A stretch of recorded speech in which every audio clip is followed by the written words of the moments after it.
The state of Texas could soon make an investment in cryptocurrency. Last week, the state Senate approved legislation to create the Texas Strategic Bitcoin Reserve. This is happening at the same time as President Donald Trump signing an executive order creating a federal Bitcoin reserve. Here to talk through these developments is Brian Morgenstern, who is a vocal supporter of cryptocurrency. He even serves on the board of the Texas Blockchain Council and previously worked in the first Trump administration. Brian, thanks so much for joining us. We appreciate it. Great to be with you. Thanks for having me. So would you first walk us through the difference between what Texas is doing here, creating this strategic Bitcoin reserve, versus what's happening at the federal level? Sure. The main difference is that President Trump has ordered the federal government to do an accounting of the Bitcoin that it already holds, and that would seed this new strategic reserve, and then to find budget neutral ways for the federal government to acquire more Bitcoin. In Texas, they're authorizing the comptroller to start a new reserve and purchase Bitcoin with an advisory board of experts to help him make prudent choices and seed the Texas reserve. I want you to take a chance to address what some of the criticism has been to this. So critics have said that making these kinds of investments in cryptocurrency is risky given the volatility of the prices itself. So how do you respond to those concerns?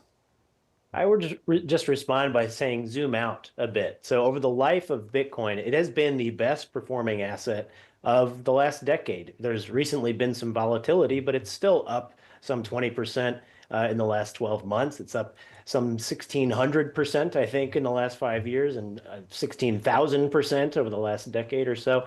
It's a scarce, decentralized asset with no issuer, and there's only 21 million Bitcoin that will ever exist. This is really sort of a Louisiana Purchase moment for the United States. There will be huge demand from financial institutions, from governments, and even further demand from individuals as they learn more about it. But there's a capped supply. So there's a first mover advantage here that I think the state of Texas has and the United States government has to really capitalize on this asset by moving early in this market. And as it matures, there will be less volatility. But in its life, the pattern has been up and to the right. Not without some volatility, but when you zoom out, this really is a special asset that taxpayers will benefit from.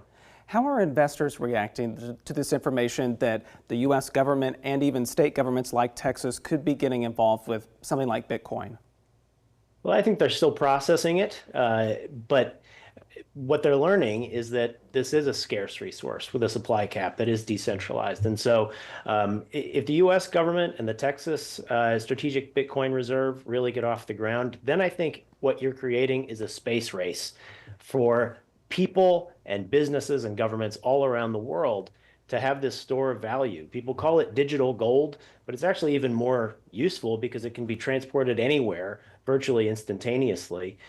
So people are still processing it, but I think that you're going to see a lot of demand that will outpace supply in the months to come. Brian Morgenstern, we appreciate you taking your time this afternoon to talk to us more about this. That'll do it for our conversation, but hopefully we'll have you back again to discuss more about this. Absolutely, anytime. Thank you for having me. Thanks again.